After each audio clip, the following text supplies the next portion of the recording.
이런 사람을 본 적 있을 것이다. 분명 예전엔 착했고 성실하고 누구보다 열심히 살던 사람이었다. 그런데 어느 순간부터 완전히 다른 사람이 되어 있다. 말투가 달라지고 관계를 정리하고 이전과는 전혀 다른 선택을 한다. 사람들은 말한다. 변했네. 예전 같지 않다. 하지만 정말 그 사람이 변한 걸까? 아니면 이제야 자기 인생을 살기 시작한 걸까? 반대로 이런 사람도 있다. 20대에도 힘들다고 말했고 30대에도 버겁다고 말했지만 40대가 되어도 여전히 원래 인생은 다 이런 거야 라고 말한다. 삶은 계속 바뀌는데 태도는 전혀 달라지지 않는다. 왜 이런 차이가 생길까? 여기서 프리드리히 니체는 아주 잔인하지만 정확한 설명을 내놓는다. 사람은 변한다. 하지만 아무 때나 변하지는 않는다. 인간이 변할 때는 반드시 세 단계를 거친다. 니체는 이것을 인간의 변신 3단계라고 불렀다. 변화는 결심으로 시작되지 않는다. 다짐으로도 시작되지 않는다. 사람은 이대로는 더 이상 못 살겠다는 생각이 들 때 움직인다. 그래서 어떤 사람은 같은 불만을 10년째 반복하고 어떤 사람은 같은 고통 속에서도 어느 순간 완전히 다른 선택을 한다. 오늘 이야기할 인간의 변신 3단계는 성공한 사람들의 이야기가 아니다. 특별한 사람들의 이야기도 아니다. 지금도 어딘가에서 버티고 있고 참고 있고 원래 다 이런 거지라는 말로 하루를 넘기고 있는 사람들의 이야기다. 오늘 이 영상을 끝까지 본다면 당신은 적어도 지금 당신이 어디쯤에 와 있는지는 알 수 있을 것이다. 진짜로 변하려면 어떻게 해야 하는지도 알 수 있을 것이다. 1단계 낙타.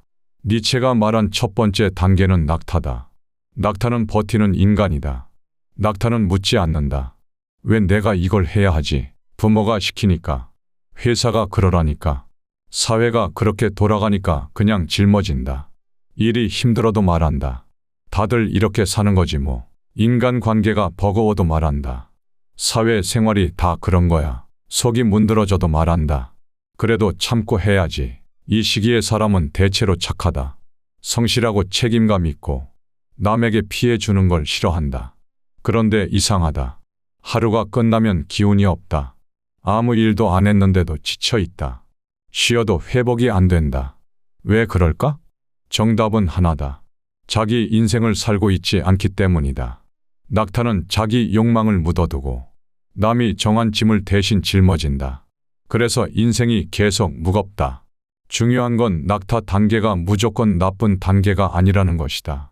대부분의 사람은 이 단계를 거치지 않으면 아무것도 쌓지 못한다. 문제는 여기서 평생을 머무는 사람이다. 많은 사람들이 낙타에서 벗어나지 못하는 이유는 단순하다. 지금 이 삶이 힘들다는 사실보다 이 삶을 버렸을 때 감당해야 할 불안이 더 크기 때문이다. 낙타는 고통에 익숙하다. 불행하지만 예측 가능하고 괴롭지만 안정적이다. 그래서 낙타는 이렇게 말한다. 그래도 이게 안전하지. 낙타가 가장 두려워하는 건 불확실성이다. 그래서 짐을 내려놓지 못한다. 짐이 무거워도 그 무게가 익숙하기 때문이다. 2단계, 사자. 어느 순간 낙타의 등에 균열이 간다.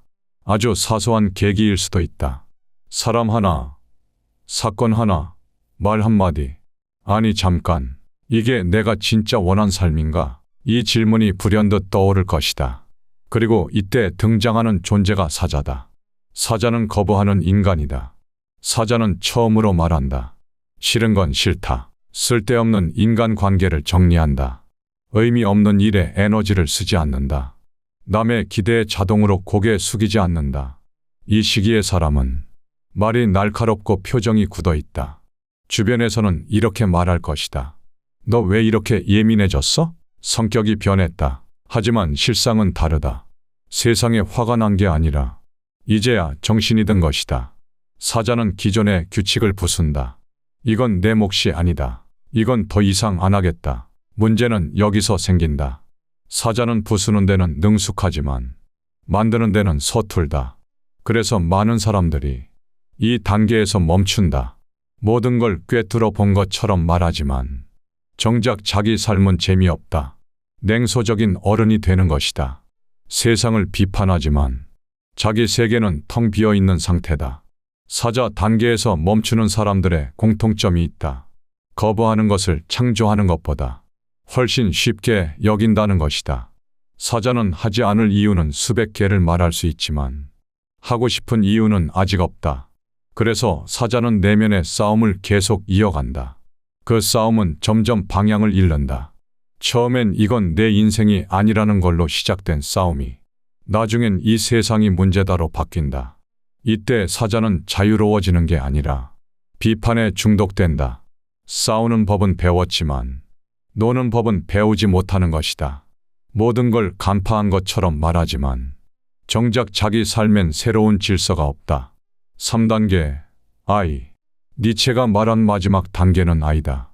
I는 사자와 완전히 다르다. I는 싸우지 않는다. 증명하지 않는다. 비교하지 않는다. 변명하지 않는다. I는 그냥 할 뿐이다. 남들이 뭐라 하든 손해를 보든 말든 자기 기준으로 움직인다. 이 단계에 온 사람의 삶은 가볍다. 문제가 없어서가 아니다. 문제가 사라져서도 아니다. 문제를 대하는 태도가 달라졌기 때문이다. I는 삶을 전쟁으로 보지 않는다. 놀이터로 본다. 실패해도 다시 해보고 망해도 웃고 남과 비교하지 않는다. 이 단계에 온 사람은 더 이상 인정받아야 할 이유를 밖에서 찾지 않는다. 이미 스스로 자기 삶을 승인했기 때문이다. I 단계에 도달한 사람들에게는 아주 분명한 공통 습관이 있다. 첫째, 이들은 남에게 설명하지 않는다. 자기 선택을 변명하지 않고 허락도 구하지 않는다. 둘째, 비교를 의식적으로 끊는다. 남보다 앞섰는지 뒤처졌는지를 삶의 기준으로 쓰지 않는다. 셋째, 작은 선택을 스스로 결정한다. 거창한 인생 목표보다 오늘의 리듬, 오늘의 기준을 자기 손으로 정한다. 넷째, 실패를 정체성으로 삼지 않는다. 실패해도 이건 한 번의 시도라고 생각할 뿐이다. 그래서 I 단계에 온 사람은 가볍다. 능력이 많아서가 아니라 마음에 쓸데없는 짐이 없기 때문이다. 많은 사람들이 궁금해할 것이다. 그럼 나는 지금 어디에 있는가? 아직도 모든 걸 참고 버티고 있는가?